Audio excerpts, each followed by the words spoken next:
Herbert W. Armstrong presenta La Pura Verdad acerca de las noticias del mundo de hoy y las profecías del mundo de mañana. Pues bien, saludos amigos. Este es Herbert W. Armstrong con las buenas noticias del mundo de mañana. Saludos, amigos. Soy Herbert W. Armstrong con las buenas noticias del mundo del mañana. ¿Sabían que millones de personas que dicen creer en Cristo, que según afirman y creen haberlo recibido o haber tomado la decisión de seguirlo, en realidad no tienen salvación? Porque muy pocos saben siquiera qué significa realmente la palabra salvación. Millones han sido engañados sin saberlo, son personas honestas y sinceras, creen tener razón, creen estar salvados. Y sin embargo, amigos míos, no tienen más salvación que una cobaya, porque millones están engañados hoy en día. Así que escuchen, casi nadie comprende lo que Cristo quiso decir cuando afirmó, como se cita en Mateo 24, versículo 5, muchos vendrán en mi nombre, no dijo pocos, muchos vendrán en mi nombre, es decir, vendrán como ministros de Jesucristo, vendrán en el nombre de Cristo, vendrán diciendo que son cristianos, vendrán en mi nombre, diciendo, yo soy el Cristo, sí, vienen y dicen que Jesús es el Cristo, profesan que Él es el Mesías, y engañarán a muchos, Mateo 24, versículo 5. Muchos vendrán en el nombre de Cristo, como cristianos, y sin embargo engañarán a muchos. No, muy pocos lo entienden y muy pocos lo creen, y sin embargo, eso es precisamente lo que Cristo dijo. Muy pocos creen en lo que Dios Todopoderoso inspiró al apóstol Pablo a escribir a Timoteo, y que se encuentra en la Biblia, en 2 de Timoteo. Por cierto, busquen su Biblia, ábranla, lean estas cosas, son asombrosas, verdaderamente asombrosas. 2 de Timoteo 4, versículos 3 y 4. Cuando Pablo dijo, llegará el tiempo, muy pocos creen que haya llegado, en que, la gente del mundo, el mundo cristiano y quienes profesan el cristianismo, no soportarán la sana doctrina, sino que, llevados por sus propios deseos, se rodearán de maestros que les digan lo que quieren oír. Apartarán de la verdad, la Biblia, porque Jesús dijo, tu palabra es la verdad, Juan 17, versículo 17. Y la Biblia es la palabra de Dios, es decir, se apartarán de ella, y se volverán a las fábulas, 2 de Timoteo 4, versículos 3 y 4. Pocos creen que este mundo que se dice cristiano, se haya vuelto a las fábulas y se haya apartado de la Biblia, y aún así profesa el cristianismo y lo llama así. Como saben, un joven evangelista de fama mundial fue invitado del generalísimo Chiang Kai-shek y su esposa en Formosa. El ambiente era ideal para una charla informal, pero esta derivó en un debate teológico. Frente a la mesa de la señora Chiang, quien profesaba el cristianismo, se encontraba su esposo, el generalísimo, otrora gobernante de la nación más grande del mundo. El embajador de Estados Unidos, Carl L. Rankin, estaba en un extremo de la mesa y su esposa en el otro. A cada lado de la señora Chiang se encontraban el joven evangelista y su director musical. Se servía comida china y durante unos minutos se escuchó un murmullo entre los invitados. Entonces, la señora Chiang comenzó a hacer preguntas, la mayoría iban dirigidas al joven evangelista. El murmullo se fue apagando mientras todos se esforzaban por oír la conversación entre dos de las personas más famosas del mundo. Una de las primeras preguntas que hizo fue, ¿se salvan las personas que deciden seguir a Cristo y luego se apartan de Él? El evangelista respondió, si la decisión fue sincera, creo que la Biblia enseña, nótese, creo que la Biblia enseña, amigos, sé lo que enseña la Biblia, creo que la Biblia enseña que se salvan. Pero si una persona ha recibido sinceramente a Cristo en su corazón, no permanecerá apartada por mucho tiempo, dijo el evangelista. La siguiente pregunta de la señora Chiang fue, ¿y qué pasa con las personas que nunca han oído hablar de Cristo? ¿Irán al infierno cuando mueran? Alguien en la mesa respondió de inmediato, están perdidas. La señora Chiang replicó, no lo creo. Este joven y prometedor evangelista dijo, no creo que nadie pueda erigirse en juez y decir si estas personas están perdidas o salvas. Creo que eso depende de la providencia de Dios Todopoderoso. En otras palabras, no sabía la respuesta.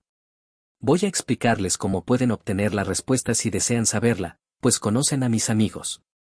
Bien, para continuar y concluir, después de que los invitados se retiraron de la mesa al salón, el generalísimo respondió algunas preguntas a través de un intérprete. Fiel lector de la Biblia, comentó que su pasaje favorito era el Salmo 23.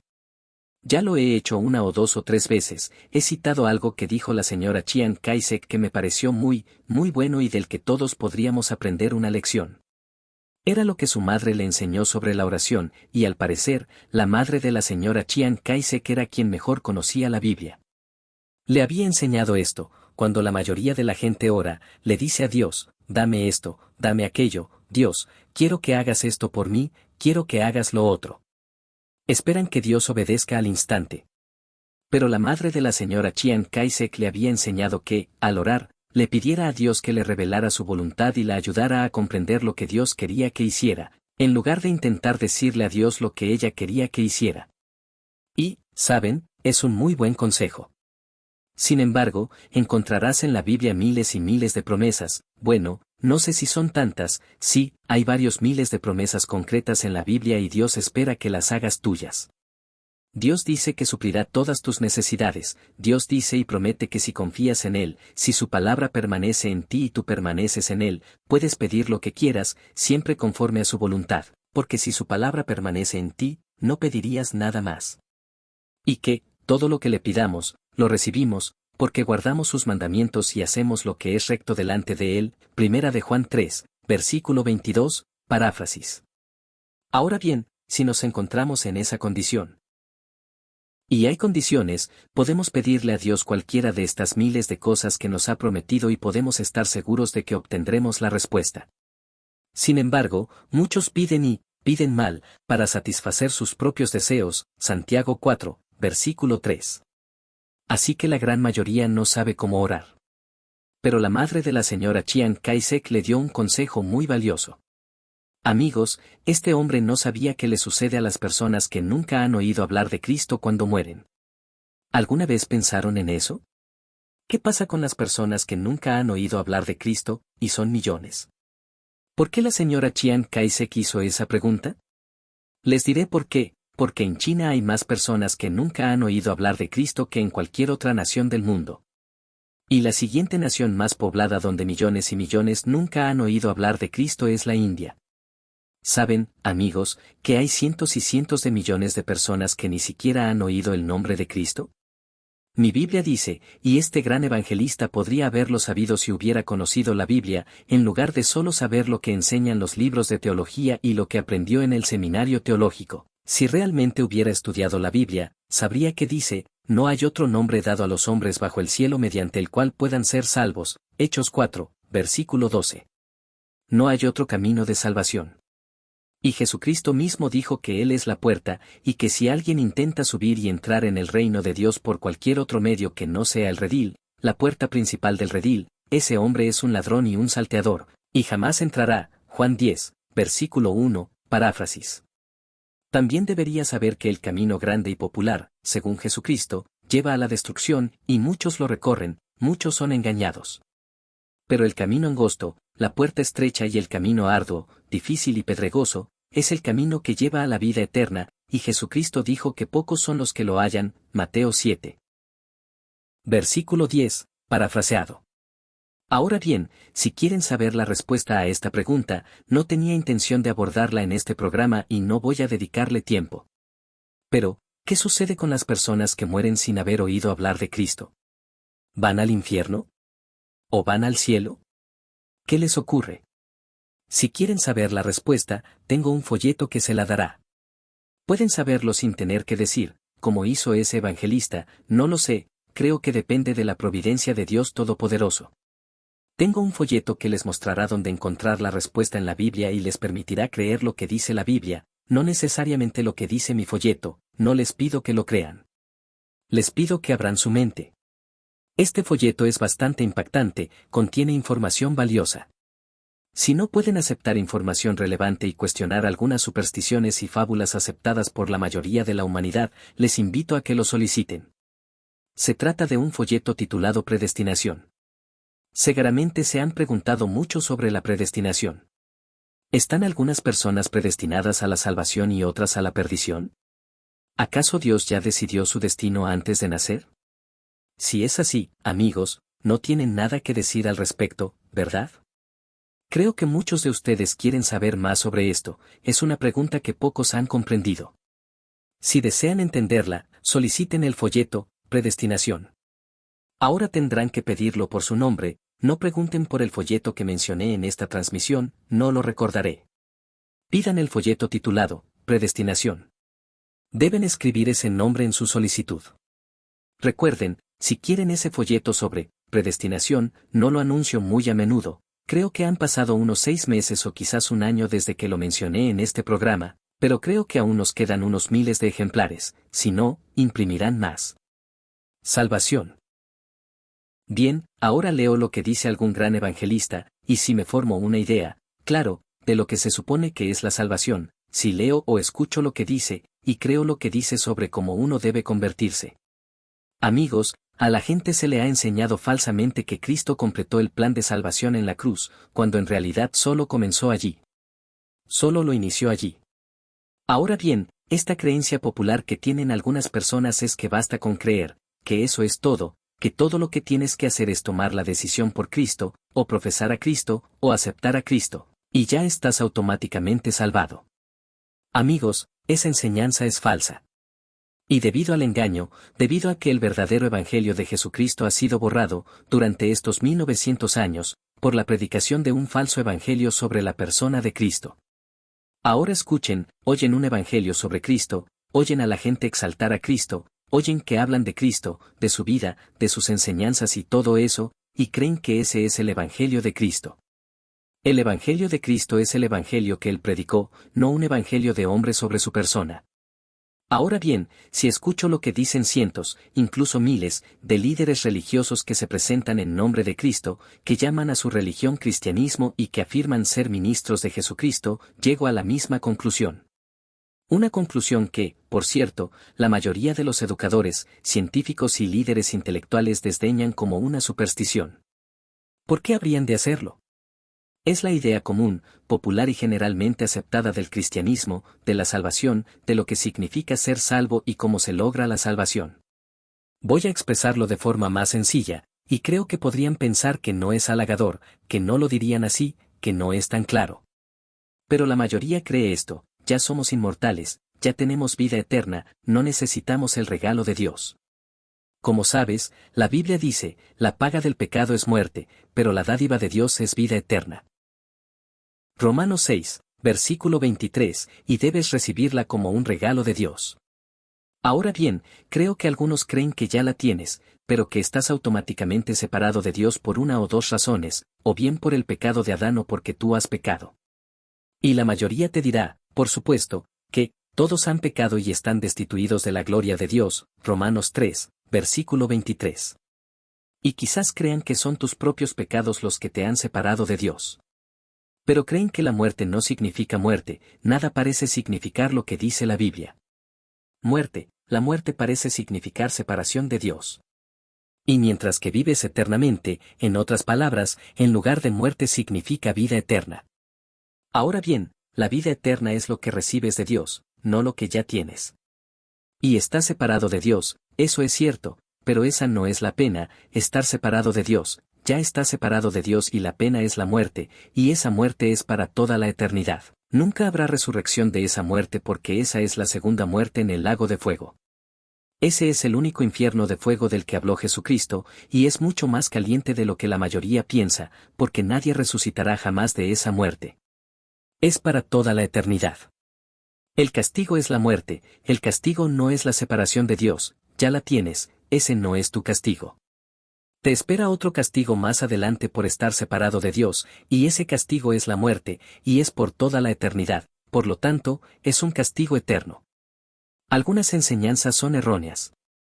Sí, creo en el castigo eterno, ni se te ocurra decir que no, porque sí creo en el castigo eterno, pero mi Biblia dice que el castigo es la muerte. Romanos 6, versículo 23, el castigo, la paga del pecado es muerte, pero la dádiva de Dios es vida eterna, y esto solo, en Cristo Jesús, Señor nuestro, Romanos 6, versículo 23. Y les he estado diciendo estos últimos 2 o 3 días que si Cristo no vive en ustedes por medio de su Espíritu, y es lo mismo que si viviera físicamente en ustedes, si su Espíritu vive su vida por ustedes, entonces, Amigos míos, si Cristo está en ustedes, tienen la presencia de la inmortalidad. Porque solo Cristo tiene la inmortalidad y, si Él no está en ustedes para impartírsela, ustedes no tienen la inmortalidad. Bueno, como dije, escucho lo que dicen cientos, incluso miles, de líderes religiosos que profesan el cristianismo y vienen en nombre de Cristo diciendo, soy ministro de Cristo, y lo que dicen, bueno, me hago una idea. Sí, es una idea popular, es lo que la mayoría de quienes creen en el cristianismo, es lo que siempre han oído que es el cristianismo. Y aún así, es lo que la gente intelectual de este país considera una superstición, científicos, educadores, intelectuales y líderes. Pero escuchen, amigos, cuando estudio la Biblia en lugar de escuchar a los hombres y leer lo que escriben, cuando veo lo que Dios escribió y escucho y estudio la Biblia y leo lo que Dios dice, encuentro allí una verdad diametralmente opuesta, sí, una verdad. Y es una verdad clara, tan clara que hasta un niño la entendería, y no es ninguna superstición. Tiene sentido. Es racional. Ahora bien, he explicado lo que dice la Biblia a muchos educadores y científicos, o mejor dicho, a muchos. Y aún no he encontrado a nadie que pueda refutarlo, y a todos a quienes se lo he explicado, sin lugar a dudas, y me refiero a personas que no son cristianas, personas que se han burlado de lo que popularmente se conoce como cristianismo, cuando les explico lo que dice la Biblia, se quedan atónitos y dicen, nunca había oído nada parecido. Y siempre añaden, ahora tiene sentido. La verdad es que no conozco a ninguno que lo haya aceptado jamás. ¿Saben por qué? Porque va a derribar su orgullo. Significa que tendrán que rendirse completamente a Dios. Significa que tendrán que arrepentirse de sus pecados, tendrán que admitir que son pecadores y tendrán que ser transformados por Dios. Y esos hombres tienen demasiada inteligencia, son demasiado orgullosos, demasiado vanidosos, son demasiado conscientes de sus capacidades intelectuales y de su educación, y están demasiado inmersos en ella como para rendirse, humillarse, arrepentirse de sus pecados y aceptar a Cristo como su Salvador. Ahora bien, para convertirse, hay dos cosas que deben hacer. Primero, deben humillarse profundamente, arrepentirse, someterse por completo a Dios, rendirse incondicionalmente a Él y estar dispuestos a vivir según su palabra, permitiendo que la Biblia los corrija, los reprenda, los discipline y los castigue como lo hace con todo hijo amado. Hebreos 12, versículos del 6 al 8. Vencerán su propio ego y comprenderán que ustedes mismos son su peor enemigo, el único enemigo real que tienen, a menos que sea Satanás, el diablo. En realidad, no tiene ningún otro enemigo humano en el sentido estricto, al menos la mayoría de ustedes. Y, en fin, su peor enemigo son ustedes mismos. Sé que esto es cierto para todos ustedes. Quizás tengas algunos enemigos, pero el peor enemigo eres tú mismo cuando lo reconoces y te pones a trabajar en ti mismo, cuando decides transformarte, o mejor dicho, cuando dejas que Dios te transforme, cuando te pones en sus manos y dejas que la Biblia te corrija, porque toda la Escritura es inspirada por Dios. ¿Y para qué sirve? Si sirve, no sirve mucho a la mayoría, sirve para corregir, para reprender, para instruir en justicia, a fin de que el hombre de Dios sea perfecto, enteramente capacitado para toda buena obra. Segunda de Timoteo 3, versículos 16 y 17. No, amigos míos, les digo que no muchos creen lo que dijo Pablo, que ellos, es decir, la gran mayoría, lo que llamamos cristiandad y los que se dicen cristianos, ya se han apartado de la verdad y se han vuelto a las fábulas. Segunda de Timoteo 4, versículo 4. Y lo que dice aquí, en el capítulo 3, versículo 5 de Segunda de Timoteo, es que tienen una apariencia de piedad, por eso nuestro país está lleno de iglesias, salpicado de iglesias, una apariencia de piedad a la que llamamos cristianismo, exaltamos a Cristo, recibimos a Cristo, tomamos la decisión por Cristo, y todo eso, sí, y tienen apariencia de piedad, pero escuchen, negando su poder, y la Biblia dice: apártense de ellos. Segunda de Timoteo 3, versículo 5. La gente me escribe preguntándome si debo asistir a una iglesia así. Pues bien, yo les digo, si una iglesia así tiene apariencia de piedad y niega el verdadero poder de Dios, dependiendo del poder humano, la política y demás, la Biblia dice que se alejen de ella, que se alejen por completo. Segunda de Timoteo 3, versículo 5. Ahora bien, ¿qué significa entonces convertirse? ¿Qué significa realmente la palabra, convertirse? Convertirse significa cambiar. Y cuando uno recibe el Espíritu Santo de Dios, todo su punto de vista, su perspectiva, sus propósitos, sus metas, su forma de pensar, todo cambia. ¿Cómo se recibe el Espíritu de Dios? Deben reconocer, amigos, que son seres humanos, que errar y pecar es humano, y todos lo hemos hecho. Conozco a muchas personas que, aunque engañadas, son honestas y sinceras, sin duda. Pero, amigos, todos nos hemos equivocado, nos hemos desviado del camino correcto. Y eso significa arrepentirse. Significa arrepentirse profundamente y ser transformados por Dios Todopoderoso. Arrepiéntanse, cada uno de ustedes, y bautícense en el nombre de Jesucristo para perdón de los pecados, y recibirán el don del Espíritu Santo. Hechos 2, versículo 38. Esa es la promesa de Dios. ¿Por qué estamos aquí? Escuchen, mencioné el folleto sobre la predestinación. Anoten el nombre, predestinación. Ahora, aquí tienen otro que también deben anotar si lo desean. ¿Por qué naciste? De todos los folletos que hemos escrito y publicado, que he anunciado en este programa durante años, ninguno ha sido más importante que este. Este folleto les revela el propósito de la vida. Explica el porqué y el cómo de lo que llamamos salvación, por qué la necesitamos, qué es, qué se obtiene y cómo. ¿Por qué Dios permite las guerras y tanto sufrimiento humano, la angustia, los miedos, las preocupaciones y todo eso? Vidas vacías, ¿por qué permite Dios tanto sufrimiento en este mundo? ¿Y cuál es el propósito que se está cumpliendo aquí abajo? Sabes que la humanidad parece haber fracasado por completo en su comprensión, se ha extraviado, ha perdido de vista el propósito mismo de la vida. Y sin embargo, hay una razón, no solo para la creación del mundo, no solo para que Dios pusiera a la humanidad aquí en general, sino que, escucha, hay una razón por la que Dios te hizo nacer como individuo. Hay una razón por la que tú, como persona, como individuo, fuiste puesto en este mundo, y la mayoría de ustedes no la conocen y no logran comprender ese propósito. Naturalmente, tiene que ver con el plan de redención. Pero incluso ese plan no se comprende ampliamente hoy en día ni se predica correctamente. De hecho, muy pocos entienden el plan, muy pocos entienden el propósito. Muy pocos entienden qué es la redención, qué es la salvación, a dónde vamos, cuál es la condición, cuáles son los términos, cómo llegamos allí, por qué la necesitamos, todas esas cosas. ¿Sabes qué deberíamos preguntar y deberíamos comprender? ¿Por qué el hombre necesita la redención? ¿Por qué la necesitamos? ¿Y qué es? La enseñanza popular sostiene que uno se salva al aceptar a Cristo como su Salvador personal, al profesar su fe en Cristo o al tomar la decisión de seguirlo, o, en algunas iglesias, al bautizarse, al unirse a la iglesia o mediante cualquier otro rito de iniciación.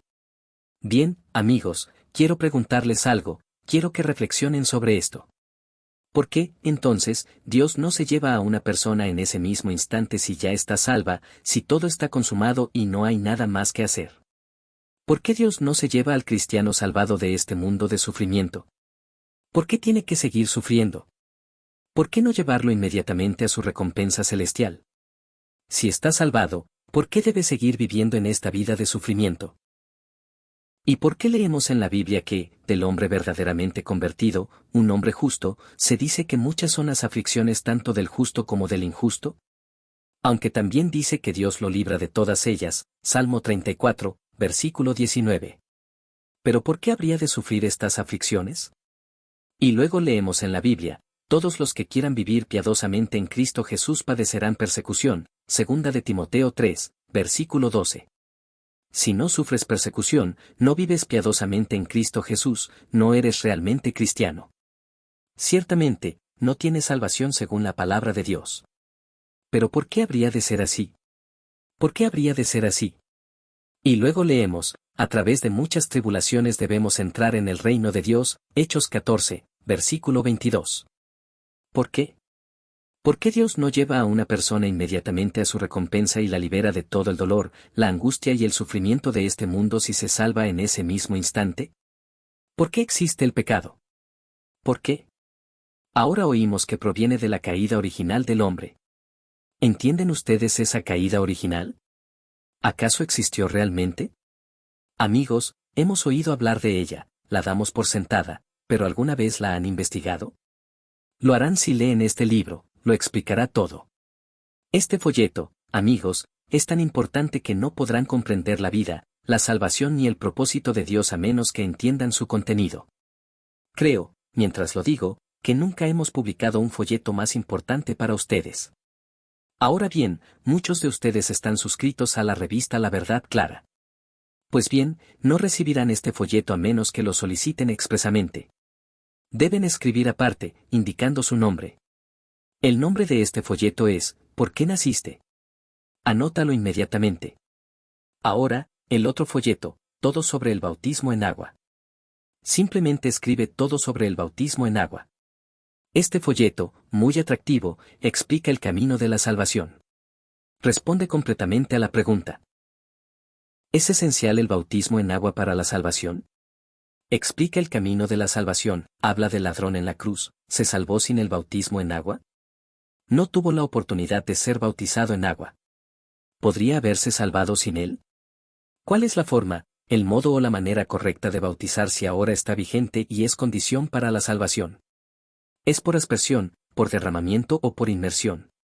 Y luego está esta pregunta, ¿deben bautizarse los bebés y los niños? ¿Sabes realmente la respuesta? Bueno, estos folletos, amigos míos, lo aclararán. Primero, aquí está este folleto. ¿Por qué naciste? Asegúrate de solicitarlo e indicar el folleto por su nombre, ¿por qué naciste? Y también el otro folleto sobre el bautismo en agua. Hasta entonces, Herbert W. Armstrong se despide. Adiós, amigos.